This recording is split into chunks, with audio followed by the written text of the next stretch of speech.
Hello বন্ধুরা, আজ আমি তোমাদের কাছে মেয়ের জন্মদিন উপলক্ষে আজকে স্পেশাল গাজরের রসমালাই বানিয়ে তোমাদেরকে দেখাচ্ছি। আর এই রসমালাই তৈরি করতে দেখো আমার কি কি লাগছে। পোহা দেখো গ্রেট করে নিয়েছি, সুজি দেখো 1 বাটি রয়েছে, 1 বাটি দেখো গুঁড়ো দুধ রয়েছে, চিনি রয়েছে, এলাচ গুঁড়ো রয়েছে আর কেশর ভেজানো দুধ রয়েছে। এখানে দেখো গাজর রয়েছে, গাজর আমি দেখো গ্রেট করে নিয়েছি। এবার মিক্সিতে আমি পেস্ট করে নেব।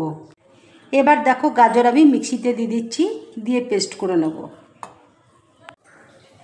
গাজরটা দেখো মিক্সিতে আমি পেস্ট করে নিয়েছি। কড়াই দেখো ঘি দিয়েছি, ঘি দেখো মেল্ট হয়ে গেছে। এবার আমি গাজরটা দেখো দিয়ে দিচ্ছি।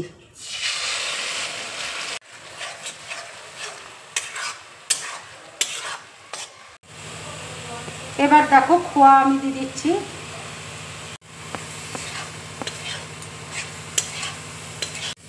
এবারে দেখো সুজি দিয়ে দিচ্ছি।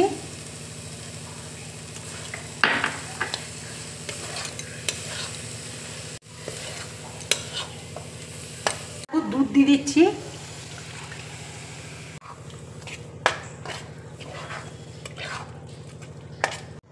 এবার দেখো চিনি দিয়ে দিচ্ছি।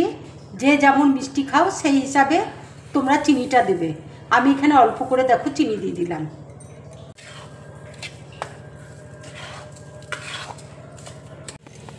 এবার দেখো এলাচ গুঁড়ো আমি দিয়ে দিচ্ছি।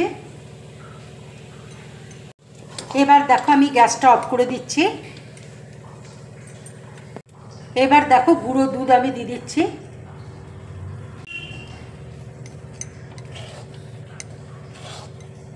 হাতে দেখো একটু ঘি বুলিয়ে নিয়েছি। এবার আমি গাজরের রসমালাইগুলো তৈরি করে নেব।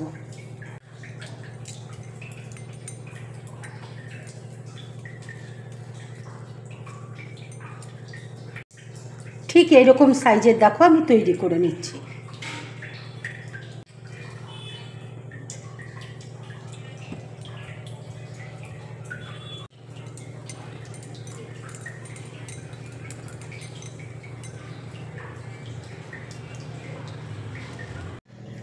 সবগুলো দেখো তৈরি হয়ে গেছে। থালার মধ্যে দেখো আমি ঘি ব্রাশ করে দিয়েছি। এবার থালার মধ্যে আমি দিয়ে দিচ্ছি। এগুলো আমি কিছুক্ষণের জন্য স্টিমে দেবো।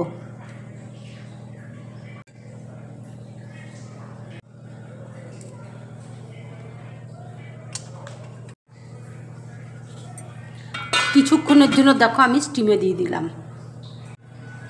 5 মিনিটের জন্য দেখো আমি স্টিমে দিয়েছিলাম। এবার ঢাকাটা খুলছি। এবার দেখো আমি গ্যাসটা অফ করে দিচ্ছি। বাটিতে দেখো দুধ বসিয়েছি। দুধ আমি দেখো ঘন করে জাল দিয়ে নিয়েছি। এবার দেখো কেশর ভেজানো দুধ আমি দিয়ে দিচ্ছি।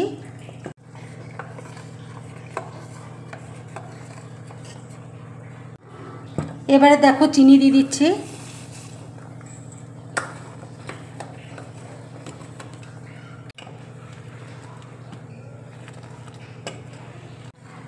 দুধটা দেখো ঘন করে জাল দিয়ে নিয়েছি। এবার আমি গ্যাসটা অফ করে দিচ্ছি।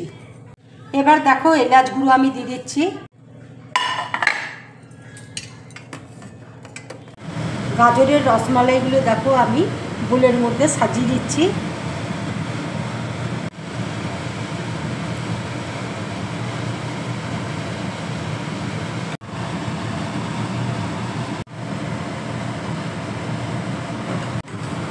হালকা গরম দুধ দেখো এভাবে আমি দিয়ে দিচ্ছি।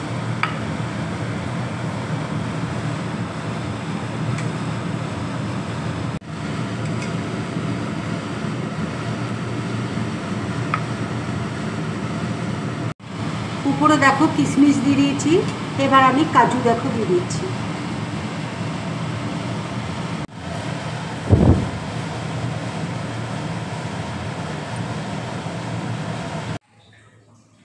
এইভাবে তোমরা গাজরের রসমালাই বানিয়ে বাড়িতে খাবে। খেয়ে আমাকে অবশ্যই কমেন্টস করে তোমরা জানাবে তোমাদের কেমন লাগলো। যদি আমার এই রেসিপিটা তোমাদের ভালো লাগে তাহলে লাইক করবে, শেয়ার করবে আর ড্রিম ব্লগ চ্যানেলটাকে সাবস্ক্রাইব করবে।